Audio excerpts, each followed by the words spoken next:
Hey, what's going on, guys? It's Joe from Gadgetry Tech, and today's an exciting day because we're talking about the Kone XP. Now, I use the Kone Pro every day. It's a less expensive version of this, and I love that mouse. I didn't know what to expect, so when I saw Kone XP, I didn't know if it was a better or worse version because it didn't say Pro in it. The XP is like the Kone Pro on steroids. I freaking love this mouse, and we're going to talk about a few things. Primarily, what you get out of the box, the features, the specs, what makes it the XP. We'll go over to the ROCCAT Swarm software to customize the mouse because that is a big part of this. So we'll cover the software, then we'll discuss performance and final thoughts at the end to hopefully help you make your decision. Now, before I talk about all the features, I just want to say this was sent to me for review. However, it will not impact what we say about it, of course. I won't have any special affiliate links for ROCCAT. I will have an Amazon affiliate link, which is just a generic link. It helps support the channel, doesn't cost you anything extra. But if you feel this is the right mouse for you, I'd appreciate you using that. If not, by all means, use it any way you want. As always, don't forget to like and subscribe because we're doing a lot of stuff with gaming, audio, high-end audio, and fun gadgets. So anyway, what you get out of the box is the mouse itself, of course, which has a non-detachable braided cable, and you get replacement PTFE glides. Those glides, which are like this, they're basically white. The less expensive version of these mice are typically black. They're a smooth surface, but they're not as slick as this, and that helps minimize any kind of resistance on your mouse pad. Now, the Kone XP has 15 buttons, which is insane, but what I really like is not only the layout, but how they implement Easy Shift out of the box. So Easy Shift is basically like an alt function to all the buttons on the mouse, and the other ROCCAT mice I've reviewed in the past also have Easy Shift. But what's really slick about the XP is this, what I thought was just like a thumb rest, is actually a button. So you can see where my finger's pushing in right here.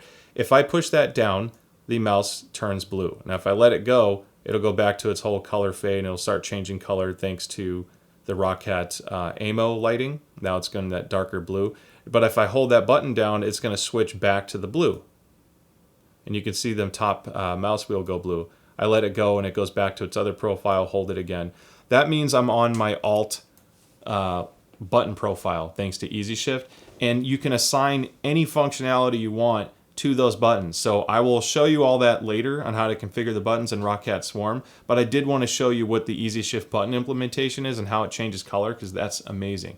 Now, ergonomically, this mouse is really nice. It works well with claw or palm grip because it's a medium to a larger size mouse. Now, I have large hands, and I find the mouse very, very comfortable to use. Now, this mouse weighs 105 grams, which is about the average weight of any gaming mouse. I've seen some that get lighter and some that obviously get heavier, so it just depends on if you have a preference there or not. 105 grams isn't that heavy, and thanks to those they're heat-treated PTFE glides, you shouldn't have too much of an issue moving it around very quickly. Now, the Burst Pro, the Kone Pro are lighter than this, but then you get into the Kone AMO, and that one's a little bit heavier, close to 130 grams. So again, like I said, this is average. I didn't really notice it over the Kone Pro, even though it's lighter. Once it's down on the mouse pad and you're just using it every day, it didn't seem to be a big deal.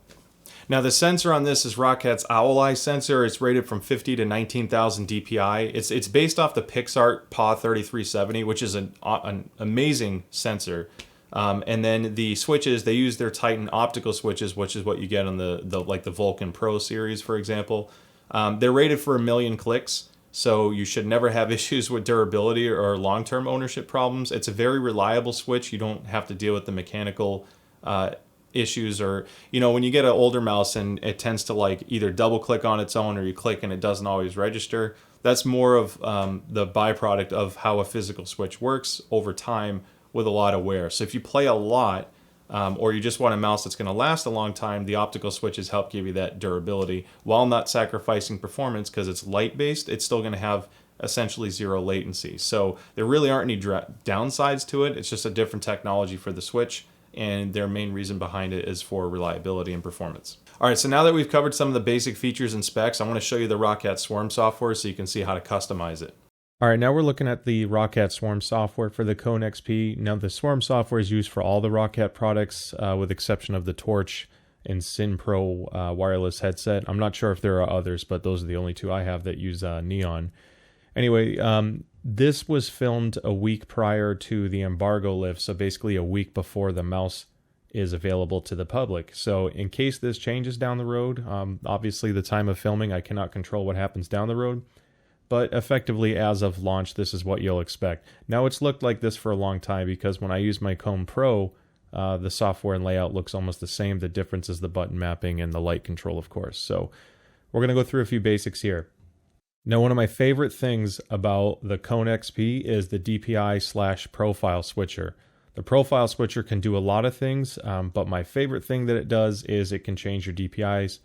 You see on the right here. Now, you can assign different DPIs to each profile. It doesn't have to be in ascending or descending order, but just by tapping that middle button, you can see now that the bottom one's highlighted, and I'm at a little over 3,000 DPI. This is at 3150. I can toggle it, and then my lowest DPI profile right now is at 800, which is much, much slower. This would be good, I guess, if you're doing some fine detail and graphics editing or something like that. But tap it again. We're going to go up, and there we go. And we're going to go straight to the 1800. All right, so that's my DPI setup. Now I'm going to go through only a few basics here because a lot of this is self-explanatory. The scroll speeds for vertical and then horizontal, that's obviously your scroll wheel. This wheel does click left and right as well, so you can use that for either assigning a button or just to do the horizontal tilt.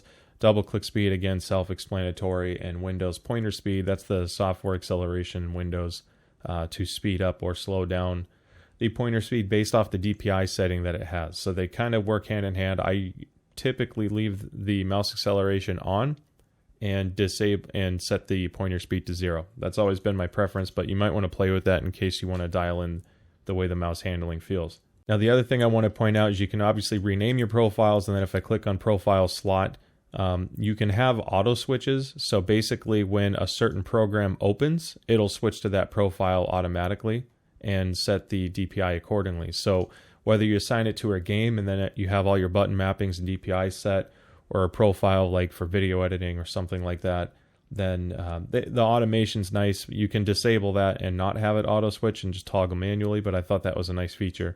Same thing with the macros. There's a lot, and a lot of them are predefined. So if I clicked on one, let's go to Apex Legends, you can add these sequences together and hit it and assign that macro to one of the buttons, so it then executes the macro sequence.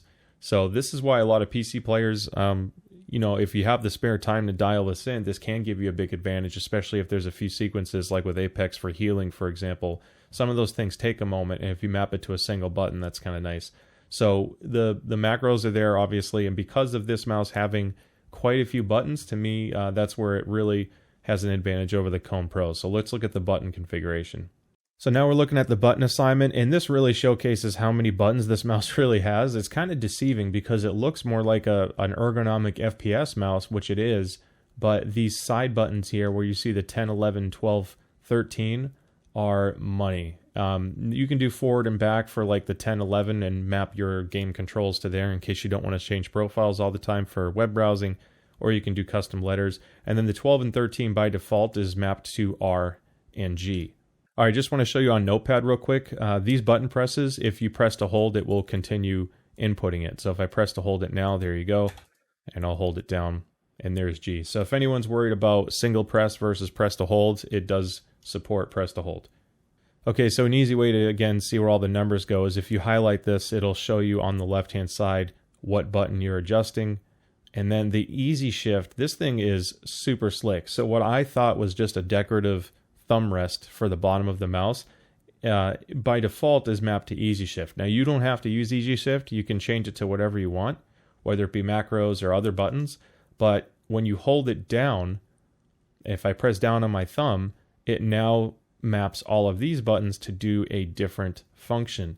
So in theory, even though this is a 15 button mouse, you can have 29 executable buttons because of the easy shift, because you can make every single button have an alternate function with exception of the button that's doing the easy shift itself. So that's where the 29 buttons comes in. That's pretty impressive. A lot of this stuff, it takes a little bit of getting used to, of course, but having that functionality on a mouse like this out of the box, and again, it's not overly complex looking.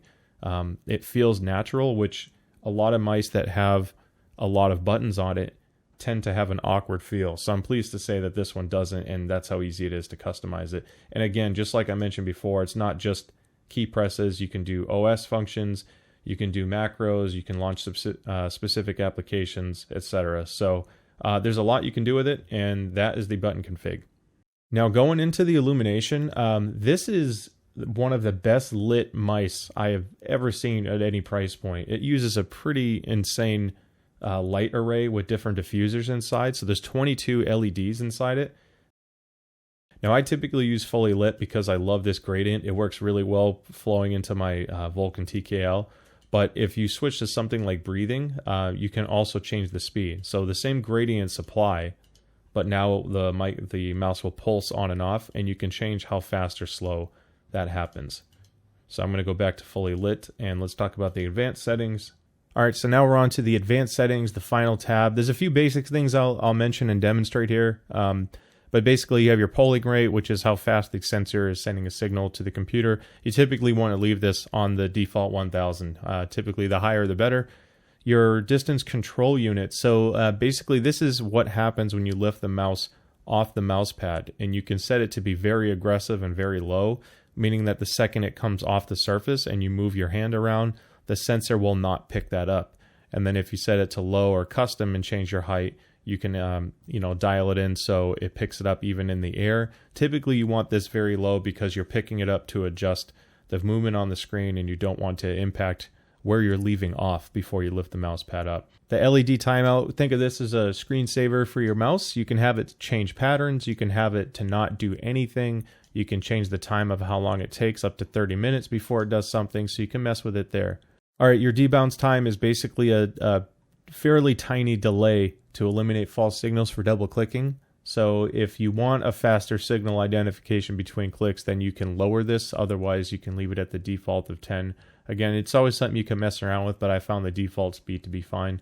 Angle snapping. This is probably the most interesting feature here. So angle snapping means that when I'm moving my mouse left and right, does it stay straight? And if you're a really good mouse player and you're playing FPS, you need a perfect left to right snap. Most people are pretty good at this. Not everyone is, and even if I go at this speed, you can see the mouse is moving up and down slightly as I go left and right. Now, if I turn angle snapping on, it actually it locks the mouse. It's basically a tighter zone for the mouse movement to move. So if I go left and right, look at that. It's actually perfectly level. That's what angle snapping is doing. Now, I can still move up and down.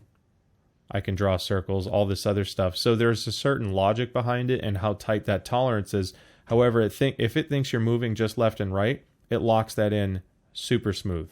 I think that's a great feature. Some people need that, especially if you're not as skilled and you're just trying to aim left and right, but you found your mouse movement to go all over the place. This might help you out. So I really recommend experimenting with this to see if it helps or hurt you. The default is off. Now, sound feedback, I'll do this quickly. If you change the profiles, the DPI or volume, you can have it set, make a little ding sound on the computer so you know. And then if somehow you went so far down the rabbit hole of settings that you messed something up, just click reset and it'll reset your mouse to factory settings. Now, when you first plug the mouse into the computer, there's going to be a prompt to do a software update for Swarm if you already have Swarm installed. If not, just download Swarm. Then it will tell you there's an update, and that's basically installing the special drivers and firmware to handle the Kone XP. If there's any kind of a software or firmware update, it will then prompt you for it, and you'll see that on the update screen. That covers ROCCAT Swarm. All right, so there you have it. Now, I'm going to be straight when it comes to a gaming mouse. One, this is what the box looks like. So if you're trying to shop on the store, it looks like that. Pretty nice box. When you get into high-end mice, you start narrowing down how much of an impact it's going to make on making you a better or worse gamer. Mice have come a long way. You even get the Burst Core, which is a very inexpensive mouse from ROCCAT, and it still performs exceptionally well. What you get when you spend money on something like this is the customizable lighting, the better ergonomics, the buttons, etc. So when you shop in this price range, I don't want to say that you're going to be a better or worse FPS player compared from this to a SteelSeries or a Corsair mouse, because the sensors are all really good nowadays. Pixarts have always been my favorite, but other sensors have come a long way. So I'm pleased to say that this uses the tried and true sensors that are known for FPS performance. They're just really reliable and consistent with tracking. But what you're paying for with this guy is if you like the customizable lighting and the buttons, etc. Now, I am not a professional mouse and keyboard player. I can't tell you based off 10 other mice which one seems to be the best possible performance for SPS. I usually do benchmarks where I move, left and right. I measure tracking, see how consistent the mouse is, and I form my conclusions based off that. Now, I've played Call of Duty on this. Admittedly, my movement's not as great, but my aim is decent. And I never found the mouse to cause any issues or hold me back or make me a worse player or significantly better player. Now, the kicker with this, where it can make you a better player, is if you utilize the buttons and macros. So when you're buying a mouse like this, if you're able to map either more sequences or more functions to the mouse, because you can only do so much with your left hand and then the mouse and your right hand, obviously. So for what you can reach on the left side of the keyboard, some people are better than others, admittedly. But when you're playing a game that involves a lot of movement and being able to map certain functions, like in Apex Legends to select your med pack and heal, versus sprint, melee, pick up loot, etc. There's a lot of things you can do and leverage on a mouse like this. And to me, that's where the advantage comes in. It's not purely on the sensor. I'm pleased to say the sensor doesn't hold it back, but customizing this and making it do exactly what you want, I think is what can give you the edge. All right, so that wraps up the review. I hope you all found it helpful. I'm gonna, like I said, I'll have a link in the description below if you think it's the right one for you. No kickbacks there. Don't forget to like and subscribe because we have a lot of stuff like this, other gaming products, high-end audio, etc. But it's a solid mouse, and it's gonna be replacing my Kone Pro for sure because those extra buttons are clutch. When I play Call of Duty, I'm not a pro Warzone player, but when I play, I always find that there's a couple button sequences that I just don't have in my current setup that take away from my movement or being as effective as I want to be as a player. So those extra few buttons on the side are alone are worth it for me, and I'm excited to be using this all the time. So anyway, thank you again so much for the support. If you have any questions, shoot me a comment. I'll do my best to answer it, and I'll see you next time. Bye.